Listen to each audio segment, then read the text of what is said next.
So waiving your appraisal contingency is always going to be a little bit riskier, but it is also going to be a more aggressive approach to getting your offers accepted. That is going to be the number one approach to get your offers accepted. If a house is listed at...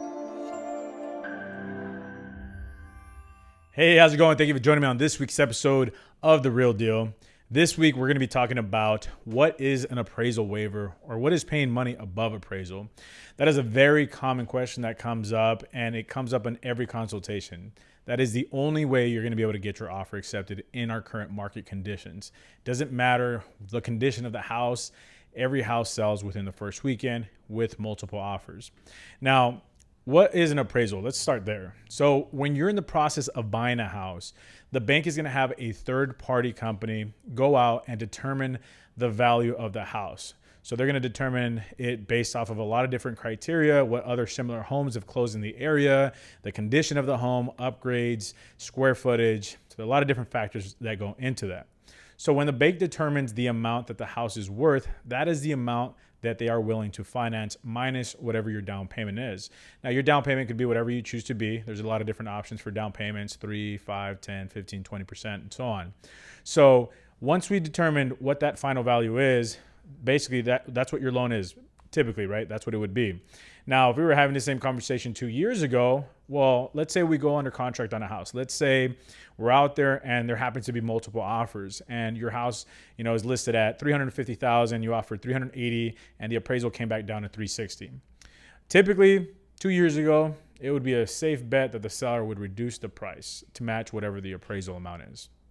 In this current market that we're in, the only way a seller is going to accept your offer is by you openly upfront when you write your offer saying, hey, I'm willing to either A, waive my appraisal contingency altogether, or B, pay X amount of dollars above appraisal. Now, if you're waiving your appraisal contingency altogether, that is going to be the highest risk. And the reason why is you're essentially saying that regardless of what that house appraises at, you're going to close that gap all the way to whatever that final appraisal amount is.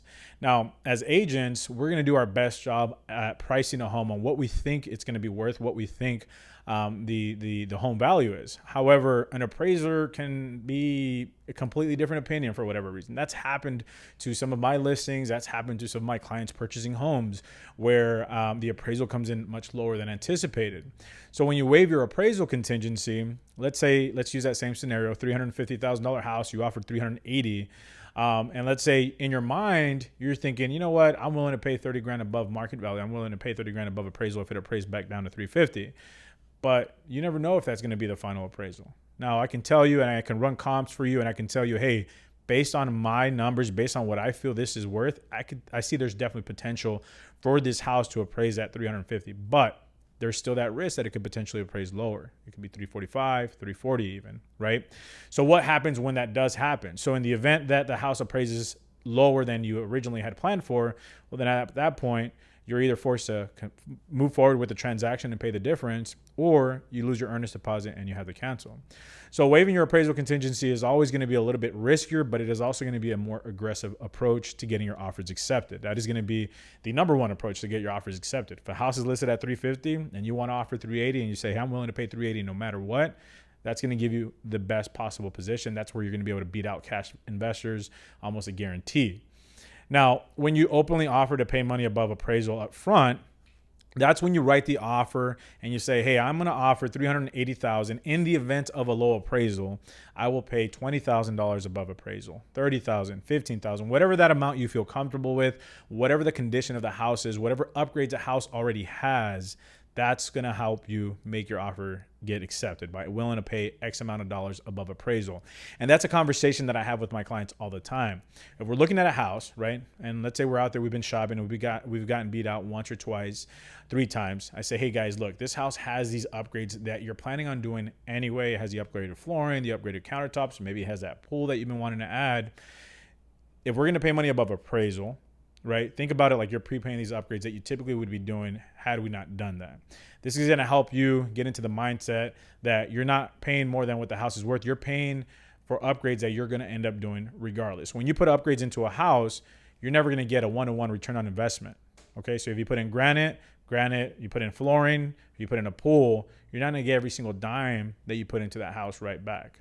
So when you openly offer to pay $20,000, $25,000 above appraisal, above market value for a house, if it has the upgrades that you've been looking for, if it has that yard that you've been looking for, you can't put a price on a yard, a nice big yard. Then just think about it that way. All right. So that is what waiving your appraisal contingency is. That is what it's taking to help you get your offers accepted. Sellers, if you have a house on the market and buyers are not offering to pay money above appraisal for your home, either your price is too high, or it's not marketed well, or the pictures aren't well, or the pictures are crap.